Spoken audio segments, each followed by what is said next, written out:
Sorpresang nagpaunlak po ng panayam sa ilang miyembro ng media si President-elect Rodi Duterte ngayong gabi. Nangyari yan matapos ang pagtitipon kung saan nagpasalamat siya sa mga taga-suportang Cebuano. Mula sa Mandaue City sa Cebu, saksi live si Ian Cruz. Ian? Pia Igan, dumalo nga sa isang Thanksgiving party sa Cebu City si President-elect Rodi Duterte. Ang Cebu ang kanyang unang lugar na pinuntahan matapos ngang manalo.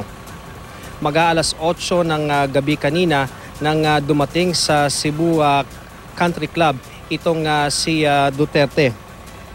Sa kanyang talumpati, kabilang sa mga sinabi niya ang lubos na pasasalamat sa Bisaya na pud na samahang sumuporta sa kanya.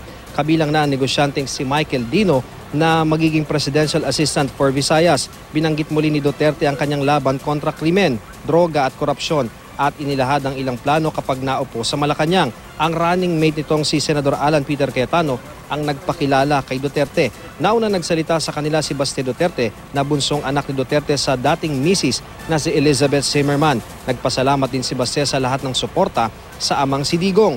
Game na nakipag-picture taking pa si Duterte sa mga naroon sa loob ng country club. At paglabas ng country club mag-aalas 10 na ng gabi, sorpresang hinarap ni Duterte ang mga nag-aabang na media sa entrada ng country club para magbigay ng pahayag. Ani Duterte, magkakaroon daw ng matinong gobyerno. Nais daw niyang pasalamatan ng lahat at nagkaroon ng Bisayang presidente.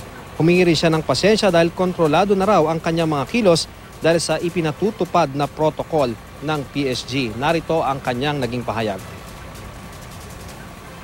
Sorry kayo nga di ko maka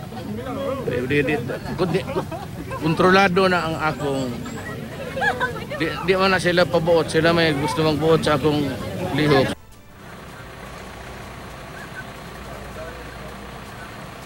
Pia Igan, mula nga doon sa Cebu Country Club ay narito na ngayon sa Mandaue City sa Cebu itong si President-elect Rodi Duterte.